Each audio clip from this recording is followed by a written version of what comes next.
Hey guys, John Olson here once again for Plus One Daily. I am grateful, honored, thankful that you guys have decided to spend a few minutes with me today as we dive in once again to another book study. And we talked about it a little bit last week, and I'm still reading this. Absolutely thrilled with it. It's just Brian Tracy, man. Something about this guy, the way he writes, I feed off it. I get so pumped up reading him. And this book, again, like I mentioned last week, was sitting on my bookshelf for literally a year before I picked it up and started reading it. I have this one, and I also have Maximum Achievement that I haven't read yet. They're on my bookshelf. So I said, you know what, I'm gonna read this, and I really dove into it last week and got into the first few chapters where he talked about the law of substitution, a law of habit. Really, really powerful message, and I went over it last week at Plus One Daily here. But then I dove into a couple more chapters, and I got all the way up to chapter 6, and there were some huge takeaways from this book. He threw stats out there that just blew my mind. It really gave me some like, wow, some self-check, some self-evaluations. And one of the things he talked about is key stats for successful people. He said most successful people work 6 days a week. He said most successful people work 10 to 12 hours a day. He also said most successful people have an average of 22 years before they become millionaires. Now, in today's day and age, that obviously goes way down with the instant billions that are created in the Bay Area and Silicon Valley with these startups that just seem to generate millions of dollars overnight. But that's almost like. It's almost like trying out for, a professional sports team or something. You might be really good at basketball, but are you NBA good? You may be really good at football, but are you NFL good? So while, yes, it can happen, and yes, you can knock it out of the park with a startup and make millions of dollars literally in a day, it's far and few in between. So Brian in this book talks about the ways that regular people like this high school dropout can actually achieve these things. And it starts with, the law of substitution, the law of habit, putting good things in your mind consistently over time. But then he starts talking about fear and ignorance. And I got it on my whiteboard here. I said fear and ignorance can be defeated. And this was a really big lesson for me. He talked about, I think it was chapter 5. Chapter 5, I think he went over it. And he talked, and this was a quote. It said, "Fear and ignorance reinforce each other.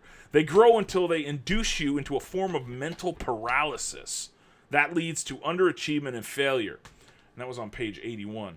And then he said, "Desire and knowledge actually combat it." So when you break it down, when you really break down that quote, if you think about it, what's really crazy is the term ignorance. Ignorance gets thrown around a lot, and it's interesting that people are actually ignorant to what ignorance really means. It's one of life's greatest mysteries. Ignorance gets thrown around in the same term as prejudice and racism and this and this and this, all bad stuff. But what ignorance is actually lacking knowledge. It's actually lacking knowledge. So the fear that you start self-generating, Brian is saying, is actually from the fact that you are lacking knowledge in certain aspects of your life. The more that you lack knowledge in these aspects of your life, the more your fear increases, and they piggyback off each other. Excuse me, I can't speak. And then he says that desire and knowledge combat that. So you take that back, you break that quote down, and where does the desire come from? Well, remember, we're talking about the law of substitution and the law of habit. If you start filling your mind with good stuff consistently over time, and that's all you remember, you can't have a good and a bad thought in your mind at the same time. So the more you're thinking good things, the habits start forming. The desire to change one's life increases.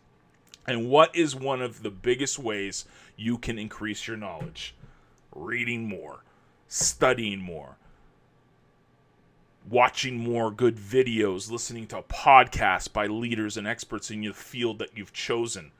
The more that knowledge increases, do you see how it combats ignorance?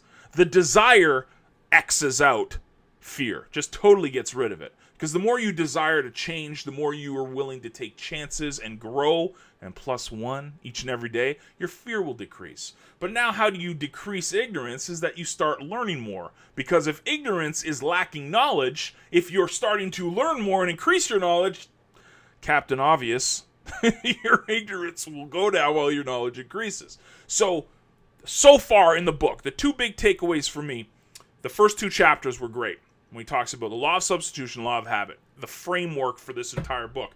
Now he's talking about this is some of the side effects of the negative thinking. When you're filling your mind with negative thoughts, the fear and ignorance starts coming out more. So how do we combat that? How do we get rid of it? Bam. Our desire increases. Good things in our minds. Our knowledge increases. And that is the big takeaway so far. So going forward, I'm into this book big time. I'm on page 90. Chapter 6, just a fantastic book. I highly recommend it, and we'll keep digging into it and keep getting some nuggets from this, and I hope you guys are enjoying it and reading along as well, because this is, seriously, I truly believe this can change your life, this book here. So have a great day. Be good to each other. Be sure to share this blog post with others, and post comments below of what some of your takeaways have been from the first few chapters of Change Your Thinking, Change Your Life by Brian Tracy. And I will see you guys next time. Toodles.